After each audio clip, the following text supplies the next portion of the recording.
Hello বন্ধুরা, তোমরা সবাই কেমন আছো? আশা করছি সবাই খুব ভালো আছো। তো আমিও ভালো আছি। বোনাস ব্লগে তোমাদেরকে স্বাগতম। তো এখন বাজে সকাল 6:45। আমি এত তাড়াতাড়ি উঠে পড়েছি। আমি এত তাড়াতাড়ি উঠি না, মানে ওই 7টা নাগাদ, 7টা 15 নাগাদ উঠি। তো এত তাড়াতাড়ি ওঠার কারণটা তোমরা আস্তে আস্তে দেখতেই পাবে। তো আজকে অনেক কাজ আছে, সেই জন্য আর কি ওঠা। তো যাই হোক, দেখো আমার ঘরটা মোছা হয়ে গেছে। এদিকে ডাইনিংটা মুছছি লাঠি দিয়ে, কারণ লাঠি দিয়ে মোছার কারণে একটাই, আমি নেতা দিয়ে মুছি, লাঠি দিয়ে মুছি সকালবেলা, কারণ বর যেহেতু অফিসে যাবে তাড়াহুড়ো থাকে, সেই জন্য আর কি লাঠি দিয়ে মুছছি। লাঠি আর কি বলতো, সকালবেলা তাড়াহুড়োর সময় লাঠি দিয়ে মুছলে তাড়াতাড়ি হয়, কাজটা সুবিধা হয়, তাড়াতাড়ি হয়ে যায়, ওই জন্য আর কি লাঠি দিয়ে মোছা। তারপরে দেখো এইদিকে মানে রান্নাঘর ডাইনিং মোছা হয়ে গেছে। এদিকে আমি বাথরুমে ঢুকে যাব। আর বাথরুমে ঢুকে গিয়ে আর বাথরুমের মধ্যে বালতির মধ্যে জামা কাপড় আছে, সেই জামা কাপড়টা কেচে তারপরে বেরিয়ে যাব। আমি রোজ এরকমভাবেই করি, বাসি নাইটিটা আগে কেচে নিই, তারপরে চান করি পরের দিকে। তো পরের এদিকে অফিসের টিফিন ঠিক রেডি করা হয়ে গেছে, বেরিয়ে তারপরে এদিকে দেখো আমি কুমড়ি ভাজছিলাম, আর এদিকে হচ্ছে আর পনিরের তরকারি করব আলুর তরকারি দিয়ে, সেই জন্য কাটা হয়ে গেছে। ওইদিকে ঢ্যাঁড়স।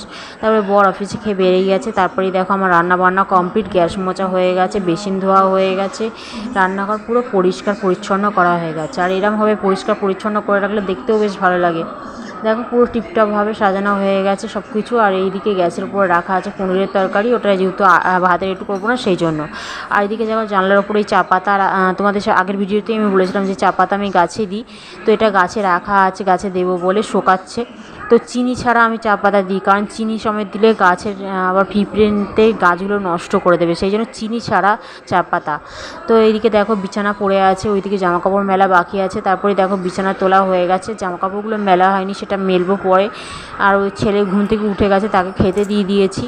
আর এদিকে দেখো ঠাকুর ঘরটা মোছা হয়ে গেছে, পরিষ্কার হয়ে গেছে, শুধু ওই ফুল টুল দিয়ে পুজো করাটা বাকি আছে। এদিকে দেখো জামাকাপড়গুলো মেলে নিয়েছি, বারান্দাটা ধুয়ে নিয়েছি, আর গাছেও জল দেওয়া হয়ে গেছে, আর ওইদিকে একটু বালতিতে জল রেখেছি। তারপরেই দেখো আমি হয়ে গেছে সব কাজ করা। এবার আমার লাস্ট ফিনিশিং আছে, চান করা বাকি, আর ছেলেকে স্কুলে যেতে হবে। তো এবার চান করার আগে ছেলেকে আগে চান করিয়ে দিই। ছেলেকে চান করিয়ে তারপরে দেখো ছেলেকে খেতে দিয়ে দিয়েছি। তারপরে বলছি তাড়াতাড়ি খেয়ে নিয়ে, 9টা 10 বাজে। তারপরেই দেখো ছেলে খেয়ে নিয়ে স্নান করে তারপরে রেডি হয়ে গেছে, এবার ছেলেকে স্কুলে দিতে যাব। তারপরে দেখো দিয়ে এসে চান করা হয়ে গেছে, চান করে আসার পর তারপরে ভেবেছিলাম যে আমি পুজো দিতে যাবো, কিন্তু পুজো দিতে আর যাওয়া হয়নি, কারণ ছেলেকে অত রোদ্দুর থেকে দিয়ে এসে না আর যেতে ইচ্ছে করছিল না অত দূর। আর আমাদের বাড়ি থেকে মন্দির তোমাদের আগের ভিডিওতেই বলেছিলাম প্রচণ্ড দূর, তাই জন্য যাওয়া সম্ভব না, সেই জন্য আর কি ঘরেই পুজো করে নিলাম। আর বিকালবেলা ঠাকুরের কাছে গিয়ে একটু মোমবাতি আর ধূপ জ্বালিয়ে দেবো আর দক্ষিণা দিয়ে দেবো, তাহলেই হয়ে যাবে। তো এদিকে দেখো আমি খিলি তৈরি করছি। আমার আফসোস হচ্ছিল যে আমি মন্দিরে যেতে পারলাম না, কারণ আমি বলেছিলাম তোমাদেরকে যে প্রথম মঙ্গলবার শেষ মঙ্গলবার ঠাকুরের স্থানে যাব, কিন্তু শেষ মঙ্গলবারটা হলো না, কি আর করা যাবে বলো। ঠাকুর তো জানে যে আমার কষ্ট হয়, সেই জন্য আর কি। আর এটা এমনই জিনিস না, মানে তুমি যতক্ষণ না গদ গিরবে ততক্ষণ জল খেতে পারবে না। আমি সকাল থেকে জল না খেয়েই ছিলাম আর কি। আর আমি যখন পুজো করতে বসেছি তখন 11টা বেজে গেছে, প্রায় 11:30টার কাছাকাছি। তো অত বেলাতে আমি যদি পুজো দিতে যাই অত দূর, তো আমার বাড়িতে আস্তে আস্তে মোটামুটি 1টা মতন 12:30টার মতন বেজে যাবে, তারপরে আমি খাবো। তো সেই জন্য আমি আর গেলাম না।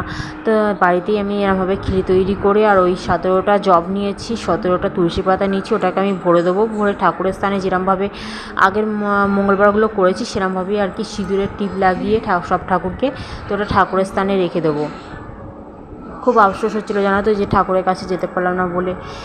কিন্তু কি করব, মানে কিচ্ছু করার নেই। আমাদের বাড়ি থেকে মন্দিরটা প্রচণ্ড দূর, আর সামনেও আছে মন্দির, কিন্তু ওখানে পুরোহিত থাকে না আর কি। নিত্য সেবা করে সকালবেলা একটু মানে ঠাকুরকে মিষ্টি জল দিয়ে আর কি চলে যায় মন্দির বন্ধ করে। মন্দির অন্য লোকেরা বসে থাকে।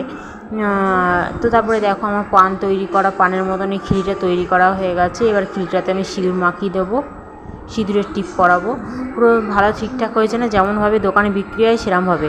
আর ওই ক্ষীরির তলাতে না দুব্বো দেয় অনেকে, মানে দুব্বো দিয়ে বেশ সাজায়, কিন্তু আমার কাছে যেহেতু দুব্বোটা ছিল না, কারণ আমাকে দুব্বোটা দিতে ভুলে গেছে যে ফুল দিয়েছে, তো তাই জন্য আর দুব্বো দিয়ে করা হয়নি। নইলে দুব্বো দিয়ে যদি করতাম পুরো মনে হতো আমি কিনে নিয়ে এসেছি ক্ষীরিটা।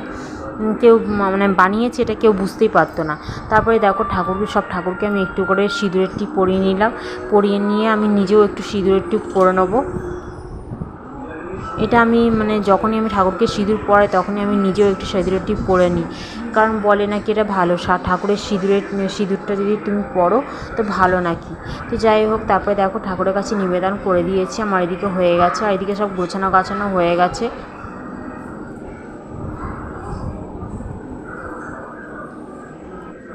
তারপরে দেখো মোমবাতি ধূপকাঠি এগুলো জ্বেলে নিয়ে শাঁখটা বাজিয়ে নিলাম। তো আমার পুজো কমপ্লিট মোটামুটি। তারপরে শুধু ব্রতকথার বই পড়বো, ব্রতকথার বই পড়ে এই গদটা গিলে তারপরে আমি জল খেতে পারবো। তো গলা আমার শুকিয়ে যাচ্ছিলো জল তেষ্টাতে, কিন্তু কিছু করার নেই, একটু তো কষ্ট করতেই হবে, কারণ উপোস করছি ঠাকুরের জন্য, মানে কিছু ইয়ের জন্য, যেহেতু সংসার একটু উন্নতি হয় সেই জন্য তো একটু কষ্ট করতেই হবে বলো। তো ব্রতকথা বইটা আমার পড়া হয়ে গেছে, আমি পুরো পড়াটা তোমাদেরকে দেখালাম না, কারণ তাহলে অনেক বড় ব্লগ ভিডিও হয়ে যেত, সেটা আবার তোমাদের ভালো লাগতো না, সেই জন্য আর কি পুরোটার পড়লাম না। তো চাপে দেখো পুরোটা আমি মানে ভিডিও করে অফ করে পড়ে নিয়েছি। পড়ে নেওয়ার পর তারপরে দেখো খিচুড়িটা নামিয়ে নিলাম। খিচুড়িটা নামিয়ে নিয়ে এবার আমি মেখে নিয়েছি, মেখে নিয়ে এটাকে আমি দাঁতে না ঠেকিয়ে মানে এক চান্সে আর কি খেতে হবে ওই খিচুড়িটা। খাওয়ার পর আমি জল খেয়ে নিয়েছি, জল খাওয়া নেওয়া হয়ে যাওয়ার পর তারপরে দেখো ঠাকুরের পুজো সব কমপ্লিট হয়ে গেছে। তারপরে দেখো এবার ছেলেকে আনতে যাব, একটু জল খেয়ে গদটা গিলে নিই, তারপরে ছেলেকে আনতে ছুটলাম, ছেলে ছুটি হয়ে যাবে।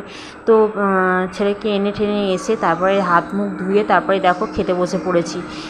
এদিকে হচ্ছে চিড়ে দই চিনি, আর এদিকে ঠাকুরকে ফল দিয়েছিলাম, আম লিচু জাম এসব দিয়েছিলাম, তো এইগুলো খেতে বসেছি। তারপরে দেখো ছেলে ভাত খাচ্ছে, কুমড়ি দিয়ে দই দিয়ে কুমড়ের তরকারি দিয়ে আর কি ভাত মাখিয়ে দিয়েছি, ও ভাত খাচ্ছে, আর এদিকে আমি চিড়ে দই এসব ফল দিয়ে খাচ্ছি। ওইদিকে যে ডিশে ফলটা রাখা আছে সেটা বরের জন্য রেখে দিয়েছি। তারপরে চলে আসলাম সন্ধেবেলা রিলস বানিয়ে দিয়েছিলাম মন্দিরে ভিডিওটা তোমাদের দেওয়া হয়নি, তো যাই হোক পরে অন্য একটা সময় দেবো। তারপরে দেখো দইয়ের শরবত করছিলো, এদিকে মুড়ি চপ নিয়ে এসেছিলো, ওই খাওয়া হলো। তারপরে চলে আসলাম রাত্রিবেলায় লুচি, তারপরে আম পনিরের তরকারি এসব করেছি। ঠিক আছে, তো চলো আমি খেতে থাকি, তোমরা দেখতে থাকো। আজকে ভিডিওটা আমি এখানেই শেষ করছি। টাটা, ভালো থেকো, সুস্থ থেকো, আজকের মতন এখানেই, ঠিক আছে।